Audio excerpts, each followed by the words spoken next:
This program is presented by University of California Television. Like what you learn? Visit our website or follow us on Facebook and Twitter to keep up with the latest UCTV programs.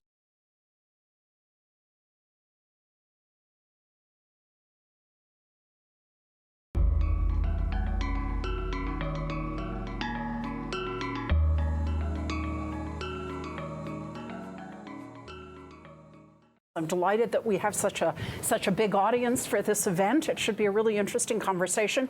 What I'm going to do is ask Bill some questions for 20 to 30 minutes and then throw it open to questions from you. And we'll end at 1 because I know that many of you have places you have to be at 1. So I really enjoyed this book. I found it extraordinarily stimulating. Sometimes I felt like arguing with it. Other times I thought, absolutely, absolutely.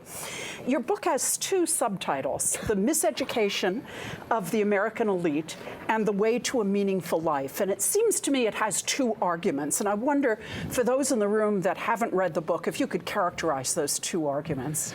Yeah, I think the easiest way to do that is to give a very short genealogy of the book. I wrote an essay that came out in 2008. It happened to be right at the time that I was leaving not only Yale but academia, called The Disadvantages of an Elite Education. I would have given it a better title if I thought anyone was actually going to read it. But it was about, I mean, it was really about the way the admissions process distorted the students that I saw at Yale. It inculcates careerism and credentialism rather than intellectualism or the development of a sense of purpose. I mean, that puts it in a nutshell.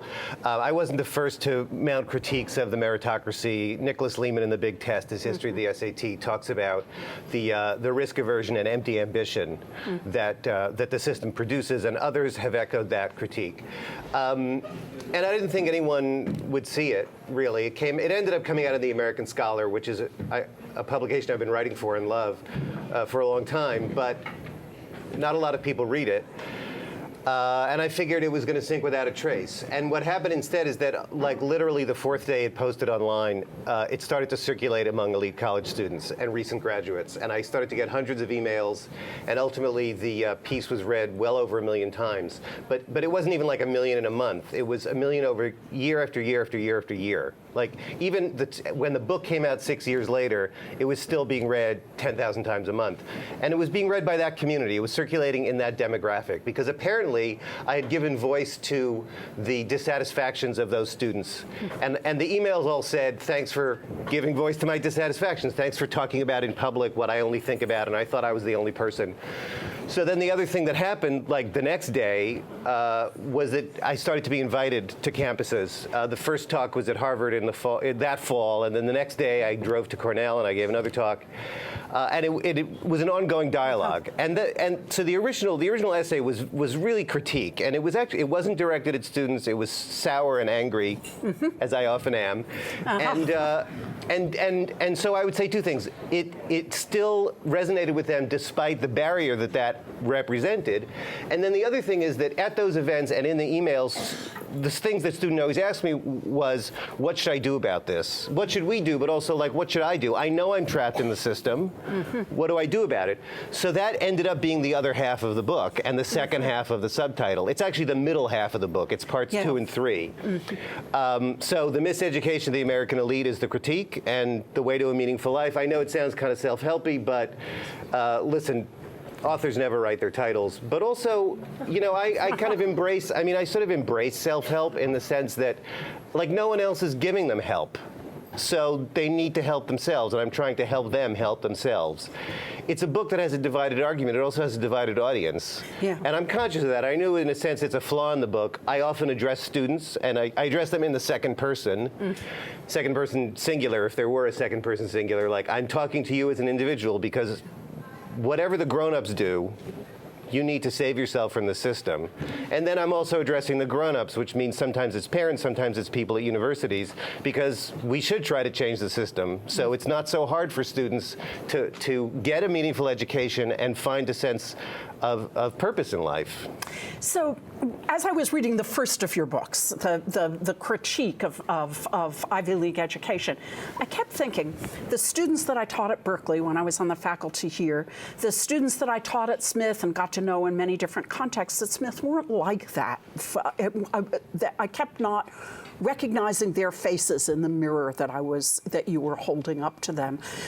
They were quirky. They had a lot of rough edges. They were passionate about many things, and I was then very glad to see that you were recommending to students in the part of your book that's to students, go to a public university, go to a liberal arts college. You'll find more passionate engagement with the life of the mind and just with life in general at those places. What is it, if you accept the fact that students in these kinds of institutions are different and, you know, their general character, what is it about different kinds of institutions that nurtures or fosters or selects for different students? Well, let me say, first of all, that I want to break down those sharp lines. And I know that in the book, I am drawing them, and it's partly rhetorical, and I sort of qualify it, and it's partly that I've learned more in the last year, and I think one of the main things that I've learned in the last year is that the system I describe as belonging not just to the Ivy League, but to selective private universities, and maybe the most elite liberal arts colleges, like a place like Pomona, most of what I'm talking about is actually not only true across the American university system, but across education at all levels and in all countries. How's that for a big generalization? And the piece that I just published in Harper's a month ago really reflects that new awareness that this is really what education looks like in a neoliberal age, where students are thought of as human resources. To be monetized and exploited by the corporate sector. And it's not selective college admissions per se. Still, I do think there are differences. I think there are institutional differences. And again, also saying that not every student at Yale is the same and there are exceptions and blah, blah, blah. There are institutional differences and there are institutional cultures. And last night, I spoke to the parents at Marin Academy, the private school in Marin County, and of course, they all want to know where should we send our kids. And I talked about how fit it really is an important thing, even though it's become a cliche. And I think maybe the most important element of fit is the student culture, like.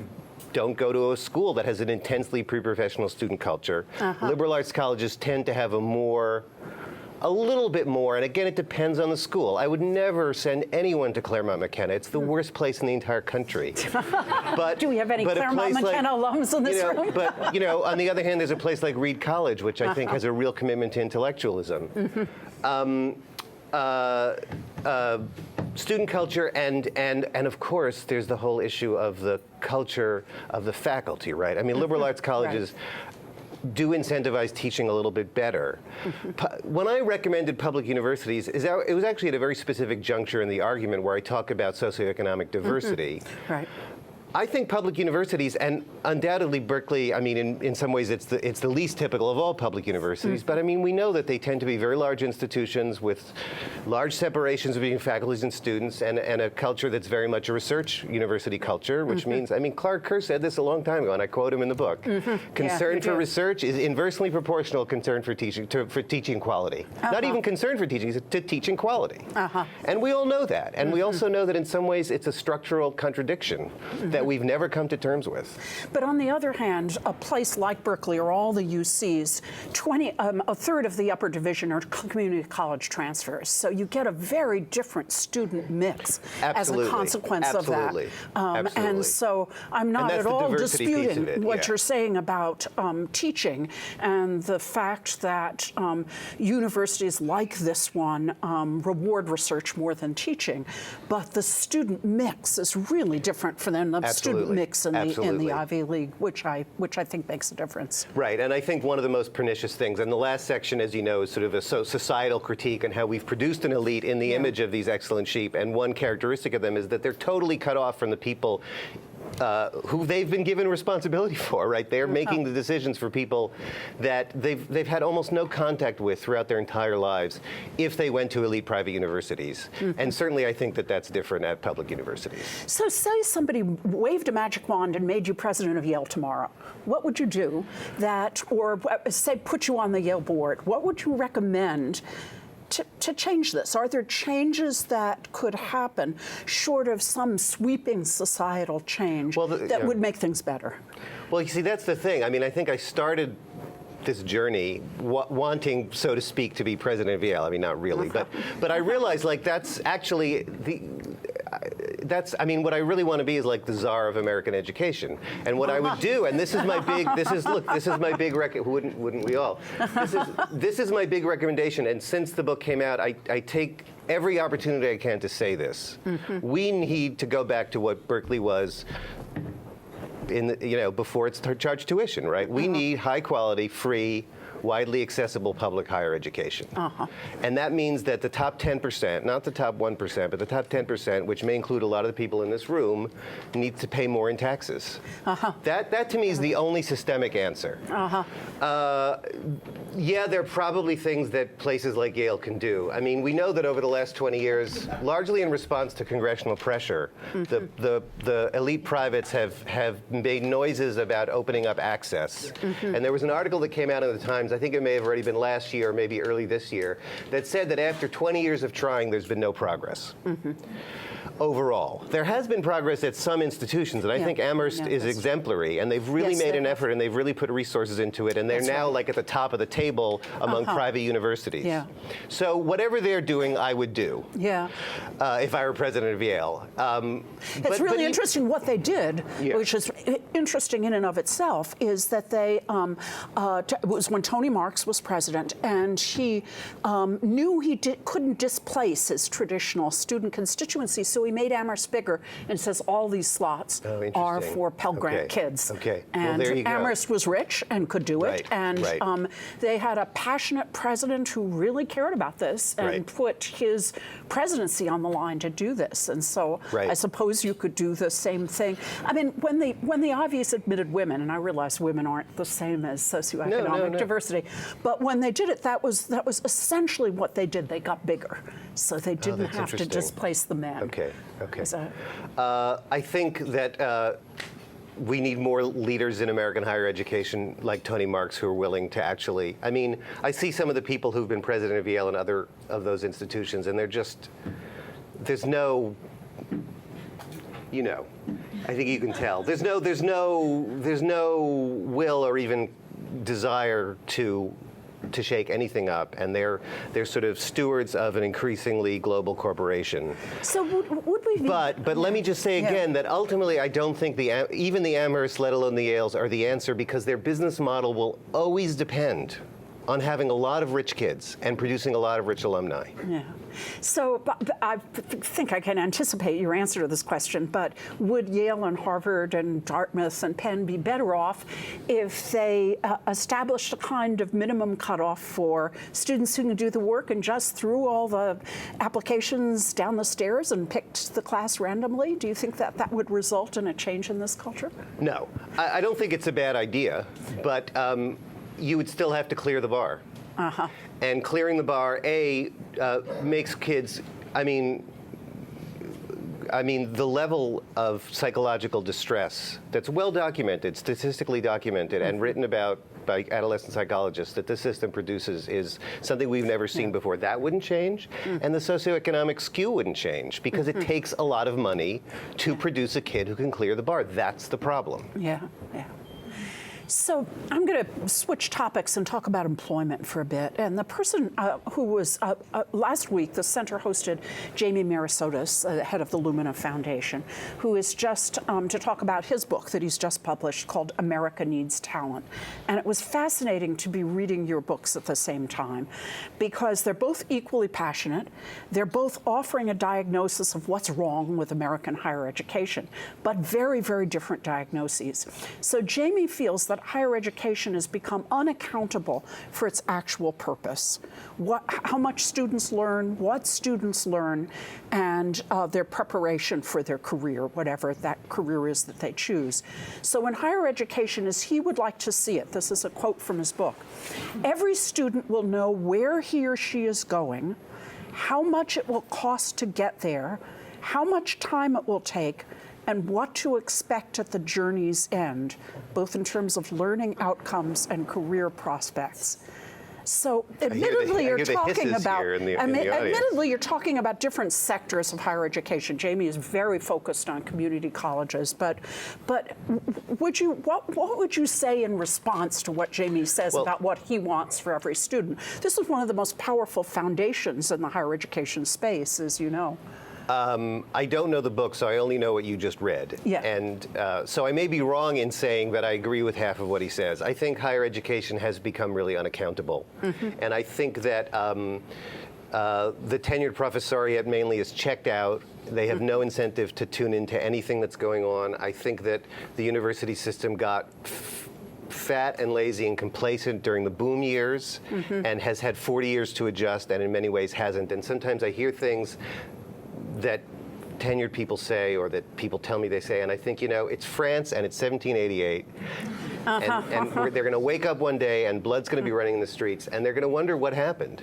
And the answer is they happened. Yeah. Because they're so insulated that they haven't had to change. Now, the second half, I'm sure I radically disagree with him, because he's one of the people, and they are the dominant voices in education. This is what I talk about, global neoliberal education.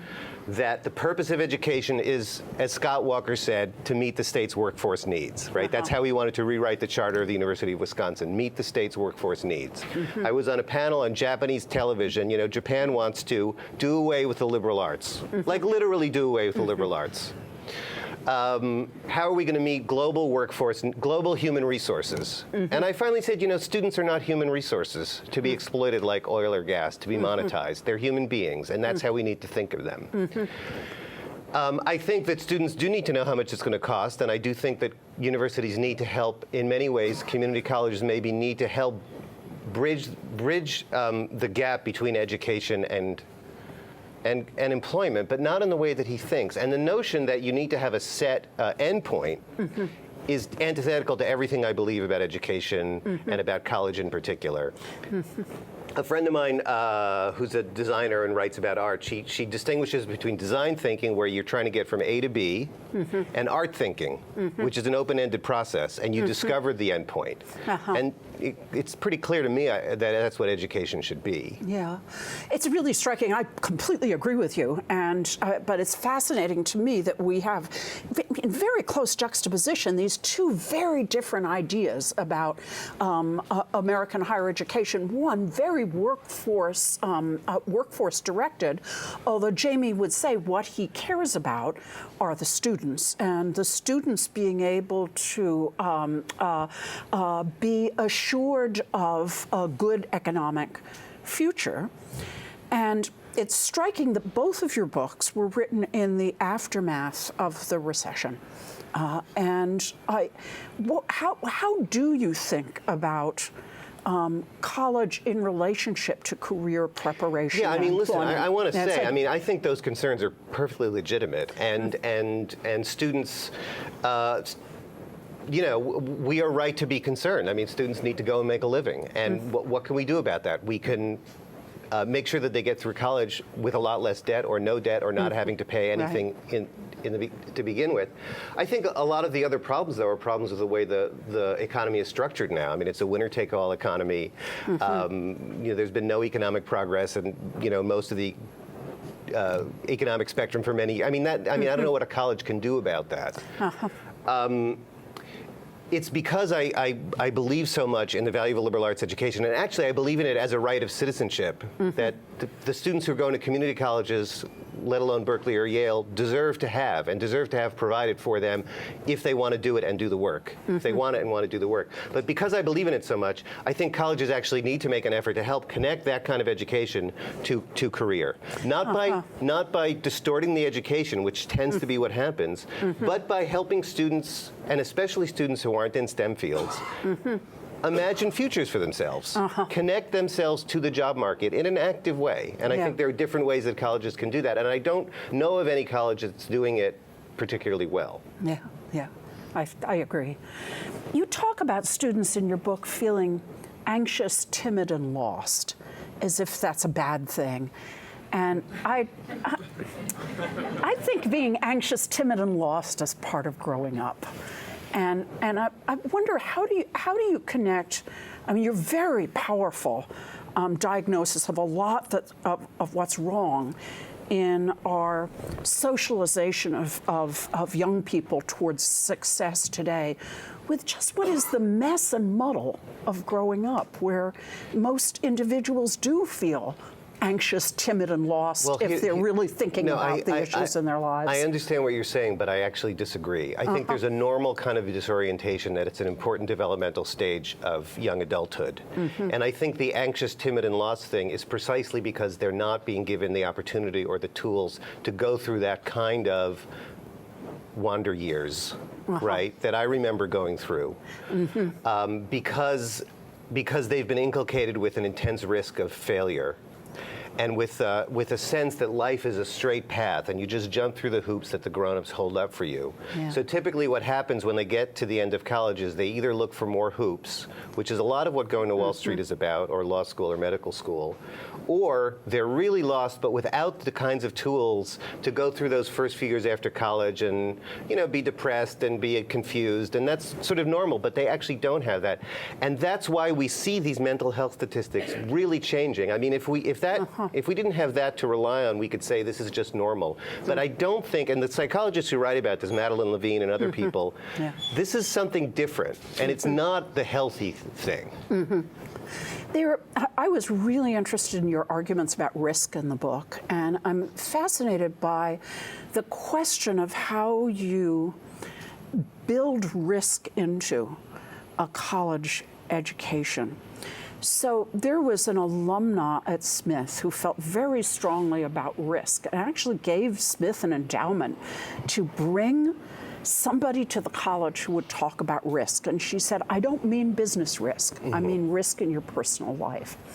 And so the first people we brought for this, you know, kind of residency were three sisters who had gone to Smith. And we found out in the course of this residency that their father, each of them took great risks in their personal lives to great consequence. Their father made them all, as they were growing up, jump off the garage roof to teach them risk. Now, I'm not suggesting jumping off the garage Although roof. Although it might not be a bad idea. But how can you build risk into an education in a culture that places such a there's such a strong aversion to failure with it. It's a good question, and I want to stipulate that as someone else said, my business is complaining, not answers. And I'm not particularly good. I have no practice in policy design. But I will say that I went back to the classroom this spring. I taught a writing class at Scripps College, and I was dealing with students who were perfectionists, and this was a writing class, and the first thing I said to them is, it's not possible to do perfect work, so don't even worry about it. And some of them struggled the whole semester with that. And I also borrowed something that they do at Reed, which is that they give students grades, but they don't tell them what they are, which was great. It was great for about 2/3 of the semester, and then the last third of the semester, like the absence of those electric shocks at regular intervals, kind of reduced the motivation of some of the students. But it freed them to take chances because they didn't have that immediate feedback. So I mean, those are a couple of things that we can implement. I mean, somehow, I mean, I think it's. I mean, part of what I'm saying is that I think it's a lot of this is like the texture of the classroom. And what's the reward system, and what do the assignments look like? I mean, open-ended assignments that maybe don't get graded or don't have right or wrong answers. I mean, people have been talking about this in a number of different connections for a while anyway. I mean, again, so much of these problems are systemic, and any one person even a university president is really constrained by what they can do. So if it's a job market that only looks at people with perfect GPAs, or law schools, what can you say?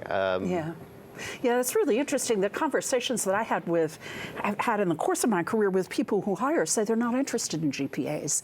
They're interested in passion and risk-taking. So maybe that's an important message. Well, I think there's a whole set of messages to get to these students, and one of them is it doesn't matter what you major in. But the problem is you can say this 100 times. You can tie them down and shout it at them, and they can't hear it. And I often end up in conversations with people people in your kind of position saying, we're tearing our hair out. Like, we know these things and we can't communicate it to students and their parents. Yeah. Maybe we need to keep trying, or maybe we need to do it in different ways, or maybe we need to get business leaders more involved in delivering that message, because obviously we have no credibility to deliver it. No, I mean, we don't. I mean, that's I reasonable. think that's right. I mean, you tell to students that, but with the other, your other hand, you're grading them on their assignments and you're turning your grades in, so it's a little that's bit. True. But I also meant, like, we're not doing the hiring, so they're not going to believe a bunch of professors. Yeah, that's true. Yeah. And the hiring we do is very meritocratic. Yes, we could talk about excellent sheep in a different connection. Yes, but, that's true. So you say that housing a liberal arts college in a research university is untenable, but that's what we have. And so how do you make the best of what you say is untenable? Right. I mean, that's that sort of structural contradiction in American higher education. Yeah. I think that we really need to get serious about either having a parallel teaching faculty that has every bit as much institutional prestige, same rank, same salary, same administrative power as a research faculty, or some kind of combination, either or. Places talk about it, but I've never heard of any place that really has done that. Yeah. So, what do you think? You think there's a chance that could happen? I wish it would, because I think that would be a good solution to what Clark Kerr also identified as a structural problem within these multiversities that we've created. Look, and what's happened is that we now have the full-time non-tenure track is now a third. Not adjuncts, not graduate students, full-time non-tenure. Yeah. I'm sure you've got a lot of them here. They are in effect a teaching faculty, but they don't have equal status and wealth, or job, let alone job security. They don't have tenure by definition. Yeah. So in other words, it's evolved, but it's kind of evolved in the back door and not in a satisfactory way. Yeah.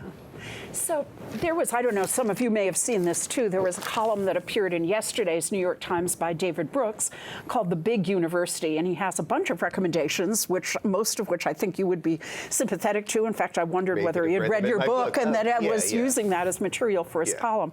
But one thing he said that really struck me, he's quoting a passage from Nietzsche. Actually, he's quoting Maria Popova, who's quoting a passage from Nietzsche. Let the young soul survey its own life with a view of the following question. What have you truly loved thus far? What has ever uplifted your soul? What has dominated and delighted it at the same time?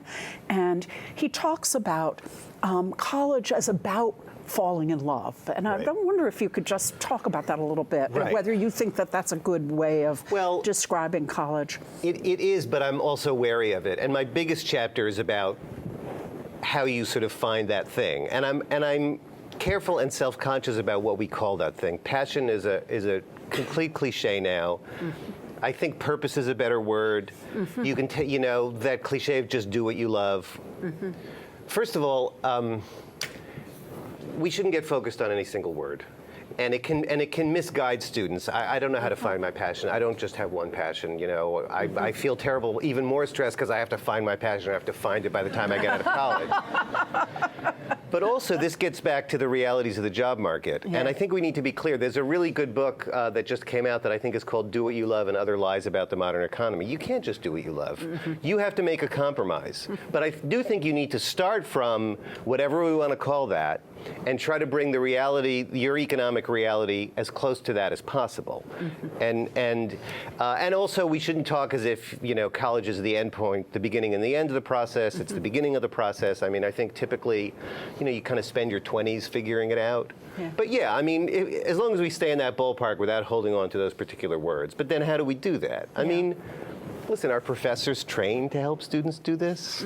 Are universities set up to help students? I mean, this is kind of, I know I want to hear from the audience, but I mean, universities are designed to teach, to teach people how to make arguments in psychology, to teach people how to make arguments in biology or English lit.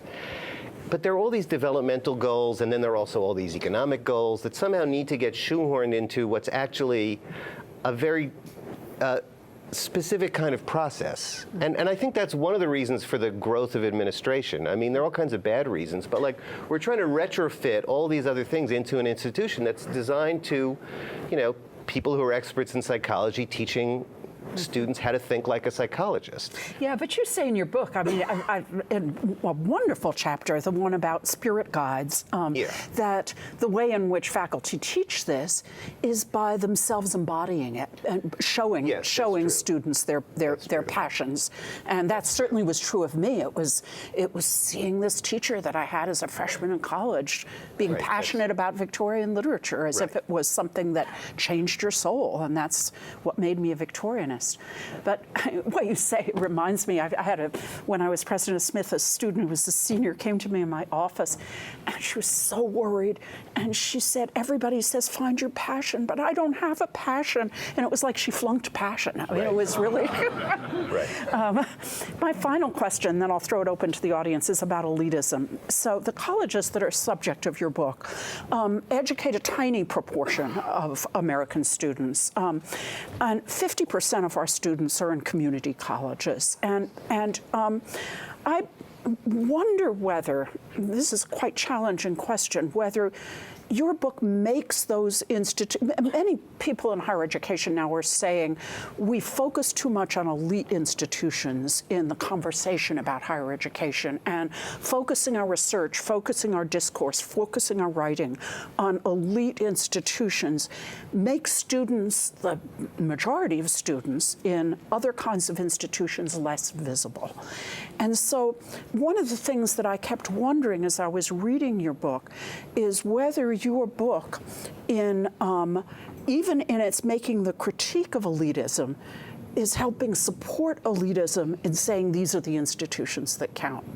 I realize this is a very fundamental question. No, listen, I mean, it's been said that the New York Times mentions Harvard more than it mentions all community colleges put together. Like somebody, went and counted. Yeah. I absolutely agree with that, but I didn't set out to write a book about higher education. Yeah. I didn't set out to write a book at all. I wrote a book about the world that I knew and the students that I knew and what I thought they needed to hear. Yeah. And I don't pretend to have done anything other than that, and I know that I'm addressing a small percentage. I think it matters for everybody because they're the ones who end up running the world. And also, it's actually, I mean, it ends up, there's been an estimate that like 10 to 15% of American high school graduates get caught up in the selective admissions process, even if a smaller percentage end up at the top 12 schools. So it's not a small number of kids. But I absolutely agree with that. But it's not the book I wrote, or really even the book that I could write. I do say at the end, listen, what we really need is not to make the Ivies more accessible or better, but to make them, I don't know if I use the word, but to make them obsolescent. They shouldn't be as important, and they wouldn't be as important if people could go, if there were 5 Berkeleys in every state, and it was Berkeley back in the day when it was free, and students could graduate on time because they had enough classes. There would be much less pressure for everybody to try to get into the same 12 schools. Yeah, good. Thank you. Well, let me throw it open to you for questions. Yes? I'm curious what your thoughts are on student evaluations. I don't have a well-developed idea about them. Excuse me, the question is on Student evaluations. Do you want me to add a couple of clauses? Or Yeah, it would help me get a sense of. Listening to you talking about, how professors might teach in a room and how to maybe find another way to teach seems to me to be folded into the idea of student evaluations when they are important for employment. It is for teaching faculty. Right. And so if you fear teaching new techniques because the student evaluation is feeding back expecting a standard technique, then you're not going to go forward. And if the students aren't educated in celebrating new techniques, they're going to, because they don't know how to evaluate either, they're going to evaluate by some standard method. And so you get this sort of locked-in system. Right. No, I mean, as I understand, the student evaluations are almost the only feedback that employers get on teacher performance. And I think that's ridiculous. But it would take more resources. You'd need to go and observe, and then maybe you need to help mentor teachers. I mean, I agree. I mean, for tenure track people, they mean almost nothing. And for people who aren't in the tenure track, they mean way too much. And, I mean, Mark Edmondson talks about how, like, the one time his students sit up straight is at the end because they know how to write a customer evaluation, right? And they tell him that he's been entertaining, you know, and that's good. Yeah, Sean. I Why don't you stand up when you ask your question so your voice projects? I haven't read your book, but I read your excellent piece in Harper's. And it's just a few of the comments you've made today, I think actually can be addressed rather directly. So it turns out there are actually 15 free Berkeleys in every state. In fact, there are 15 free Berkeleys in every county in the world if you've got an internet connection. Because Berkeley is actually through edX has put a lot of its courses online. So I dread to say this in Berkeley, but the Wall Street Journal had a really good article on Monday, again about Marco Rubio's comment that accreditation has just basically become a scam. And that essentially accreditation has actually led to what you correctly point out, monetization of students. So somebody who takes 40 Berkeley credits in Bangladesh and does superbly will not really be as employable as somebody who takes the same 40 credits, does not as well here because of the what Rubio I think correctly refers to as the accreditation scam. So the issue which is underlying this is there not actually a case that the solution is out there already? It's just basically a matter of really the powers that be readjusting to actually allow quality come through from all over the world. I appreciate the spirit in which you asked the question, but I actually do disagree. The notion that online courses can replace traditional classroom instruction, I think, is not only misguided, but has been shown to be misguided.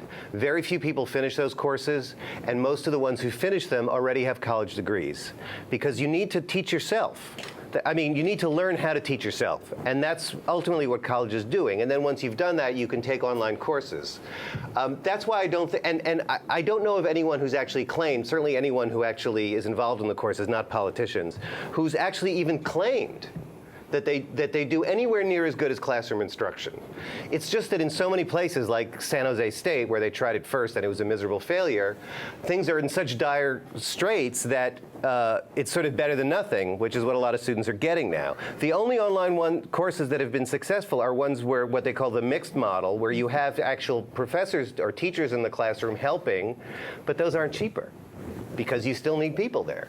So, I mean, I actually don't think it's the solution because I don't think online instruction is ever going to be very good for a typical college student. If I can very briefly. Yeah, please, go ahead. There actually are, there are in fact other mixed models where, for example, you do the course online, but there are thousands of the underemployed postdocs and so on that are out there in the world who can actually, you can contact to get something clarified, so you actually have special attention from, and in fact, that model is actually working well. Is it really working well? It is. Because I actually met someone who does that work, and she's choosing from a number of, she has a huge amount of stuff to do, getting paid very little. She chooses from prefabricated answers. I mean, real education is an intense, intimate, one-on-one experience. I don't know how you replicate that online. You get on Skype, but sorry, somebody else wants to. But then you're not educating 100,000 people at a time, which is the whole promise of the thing. Okay, you in French. Yeah, well, I wanted to give... Why don't you stand up and ask your right, question so right. people can hear? That's right. Sorry about that. I just wanted to give a little input on the online courses talk, because I've taken a couple of online courses. I'm a transfer student, and before I transferred in, I took a couple, and I did well.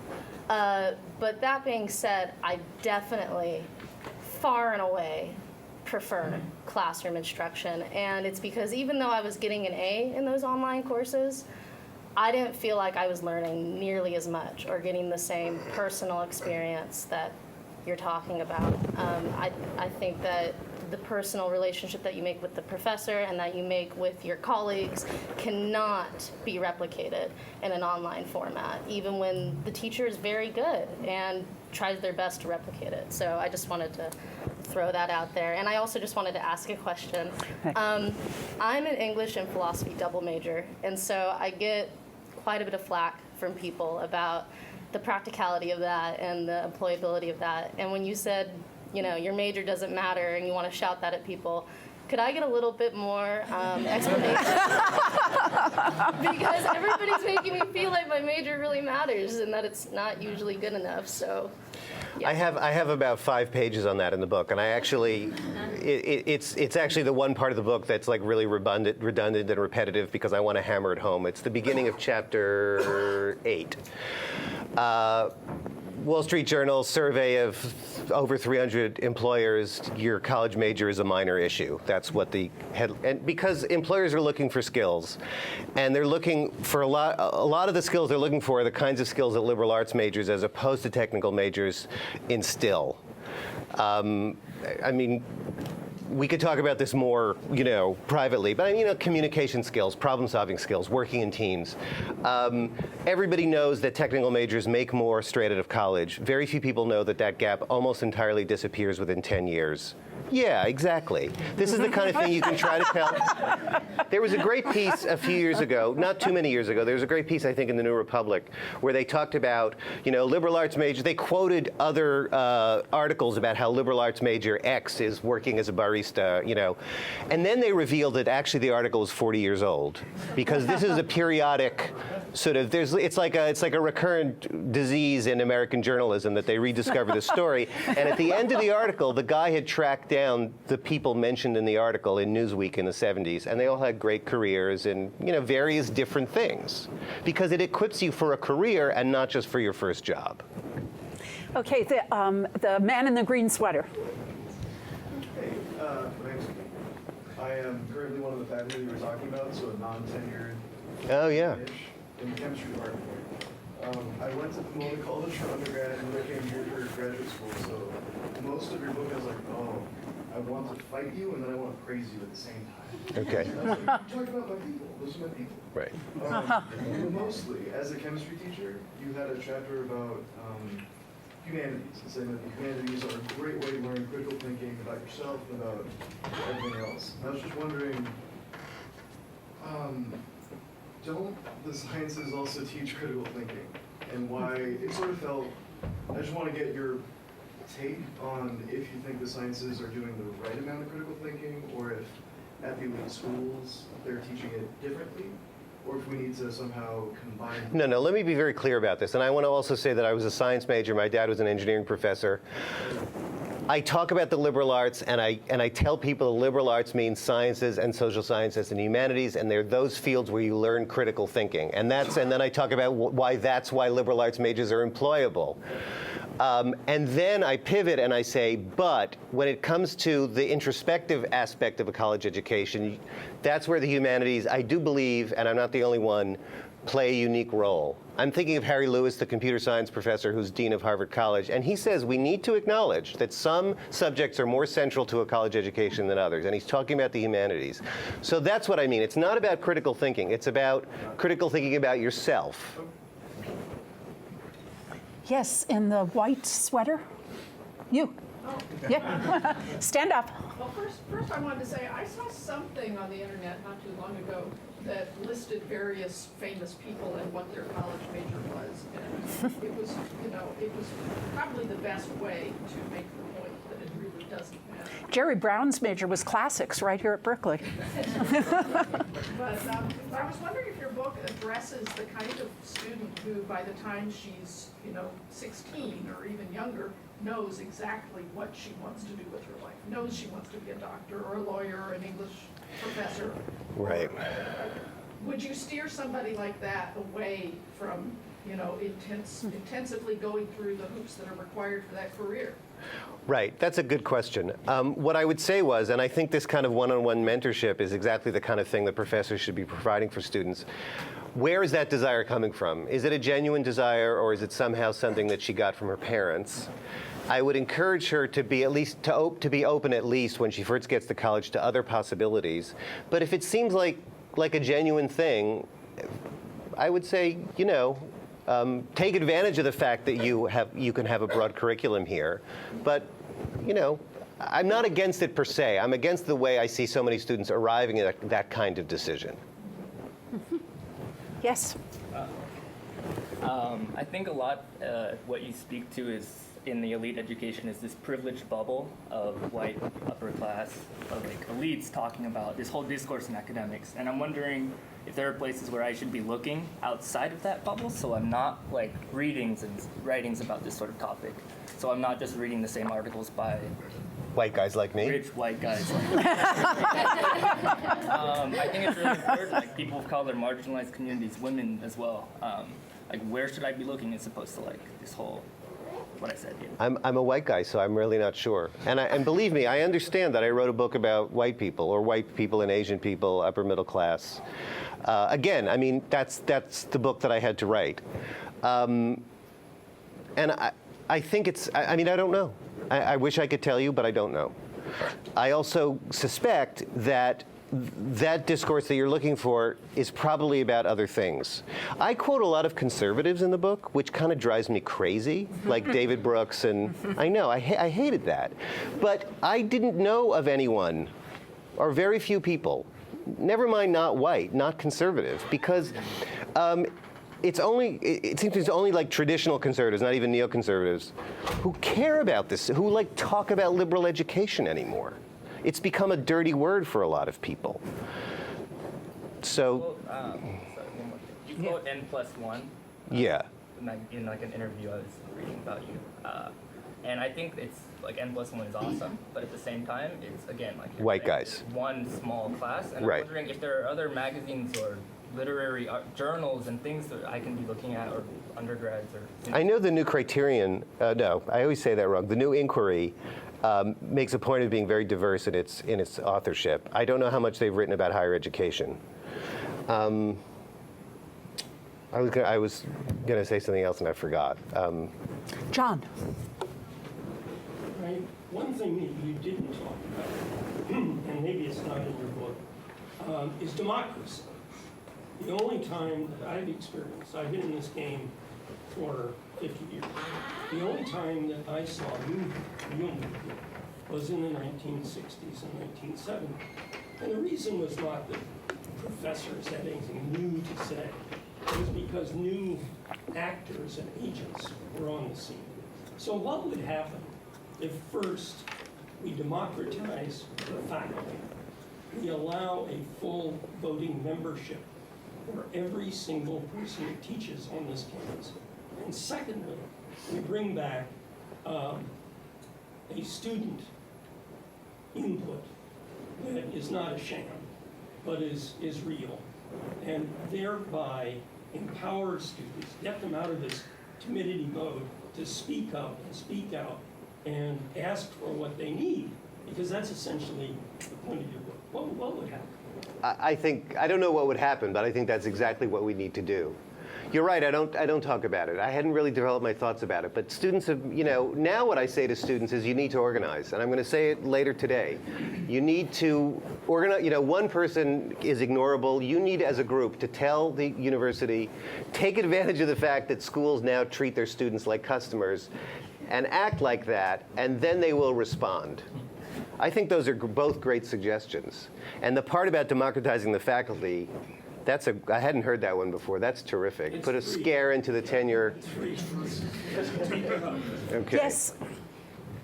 I wanted to return to the question of does it make a difference in what you major? I've been out of the business now, retired for some years, but I do remember some studies some time ago where, yes, the CEOs of companies, banks, other manufacturing companies said, yes, what we want are broadly trained people, critical thinking, liberal arts education, but they weren't doing the hiring.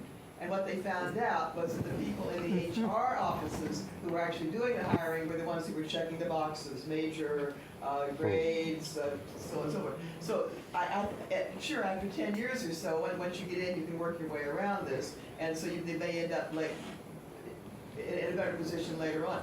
But I think the concern about the double major in philosophy and English is the barrier comes when you first walk in with your resume and you meet the HR person who has no interest in the liberal arts whatsoever. Sorry. I'm used to it. Okay. Yes. Yes. Hi, so my experience teaching on the campus, there are far more students who are apathetic than are nervous in this way that you talk about, that are obsessed. And so is this another aspect of the problem, or is this just a separate thing that you're not?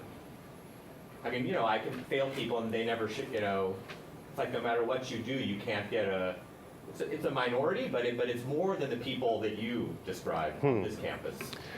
Well, they don't contact you under any circumstance. No matter, you could fail them and you just never see them. Yeah, I mean, this sounds like a different set of issues that have to do with a very different institutional type, but it's also about, listen, this is about engagement, right? This is about half the people who start college in America don't finish. And it's also about online education. I mean, this is, I think, another reason why online education is such a desperate mistake, because we actually need to put the most resources into students who first come to campus. Patrick. Oh, Carol. My name's Patrick Clappett. I'm a graduate student in economics. I actually did an engineering major, and I know you criticize those more professional majors, but I was also a social major too. So my question is, I know we've talked about faculty and we talked about students, but I know the growth of administration and staff has been a big role, and for a lot of students, especially like first generation students, usually these staff resources are who they remember getting them through the university and such. But I guess, what is the role in staff in either perpetuating some of this, or from your experience, or in making it also change, or being involved in government, in more governance as well? Let me first say that I'm not against any particular major. I'm against what's driving students into certain majors. Neoliberalism, economics is not, it's a tool, but it's how it can be used. But I haven't thought a lot about your second question, except that I don't have this automatic negative reaction about the growth of administrative bloat. I mean, I think it's a problem, but I also recognize, as you just said, that there are actually good reasons for a lot of these administrators to do all the things that professors can't do for students, including helping engage the new populations that have come into the universities in the last few decades. I don't see that as related to my set of issues at all, to be quite frank, because I think it's more a factor at sort of more public universities with a more diverse group of students. But I mean, experiments that they've done at Arizona State about trying to keep students engaged, we were just talking about engagement, having people really track and check in and make sure that they're not falling through the cracks, I think are really important. And if they mean that we have to hire more administrators, fine. We have time for two more questions. You in the front and you in the back. So I just wanted to talk about sort of your response to him and sort of the last question the moderator asked about sort of the sort of white male elitism of this sort of notion of liberal arts education in these elite schools. And as you said, I mean, I don't really think that it's a good enough excuse to say I'm a white guy, so I don't have a lot of perspectives of people of color, but I'm wondering, is this sort of model that's been crafted by these neoconservative, white, elite men really sustainable? And does this liberal arts education model change? And how is it sort of affected as we bring in a lot of diverse voices and perspectives? Because I think that, for me, at least in my first year and a half at Berkeley, is really what the liberal arts has meant, is being exposed to all of these diverse perspectives. And it seems like maybe you're trying to rediscover something that was lost in the 1700s or the 1800s, but I guess I'm wondering, how do we I think we're living in a very different world, and how do we incorporate these voices that maybe we're not hearing in this university into what, maybe not even rediscover an old thing, but craft, I guess, a new liberal arts education? So here's the thing. I mean, what you're asking a question that I get a lot, which is, this liberal arts thing was just the WASP aristocrats of the 19th century, and it's become totally irrelevant, and it's 200 years out of date. Historically, that's completely untrue. And if you trace the history of American higher education, you find out that as we increased access, starting during the Civil War, right, first country to ever do anything like this, and we expanded higher ed out from the rich white boys, and eventually institutions went co-ed and instituted affirmative action, and we had the GI Bill, and we had the three-tiered system at the University of California. The notion of a liberal education was integral throughout that entire process. It wasn't just about training people for a workforce, it was about educating new groups into citizenship. This was the governing rubric. And I don't see anything that's white or male about that project. And in fact, it also involved, ultimately, a great influx of new voices into the humanities. And this is what the culture wars were about in the 70s and 80s. What we didn't realize in the 70s and 80s when we were fighting the culture wars was that the whole thing would become irrelevant, because the very grounds on which those wars were fought, humanities departments, would be destroyed by neoliberalism. That's the problem. Let's have these arguments.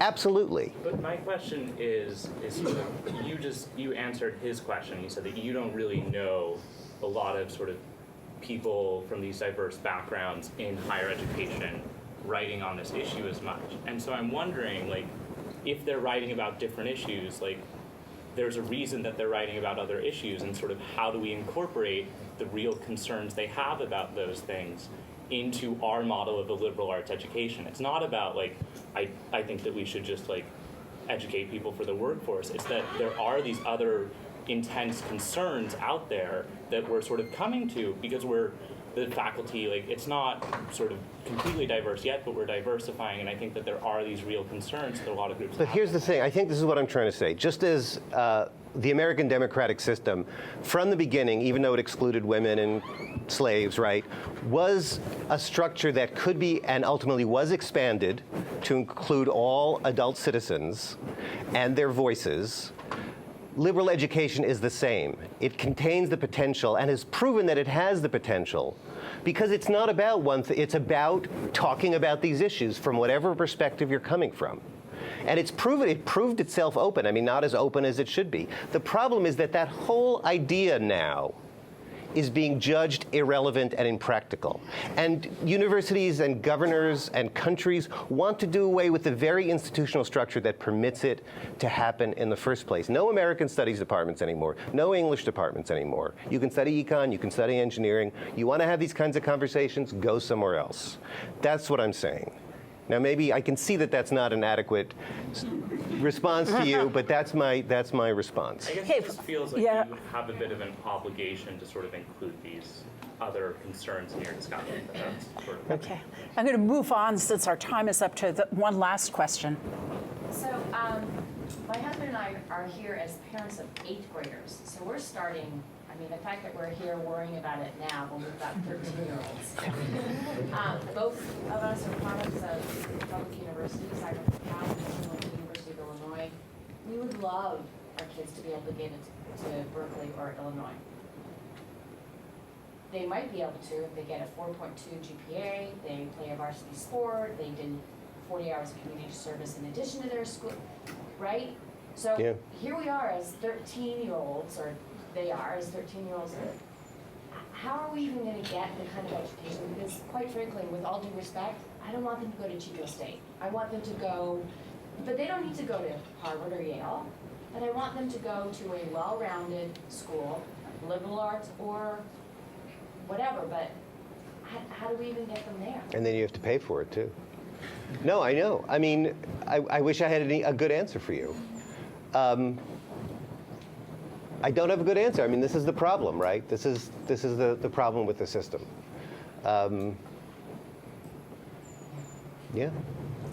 Well, let's thank Phil for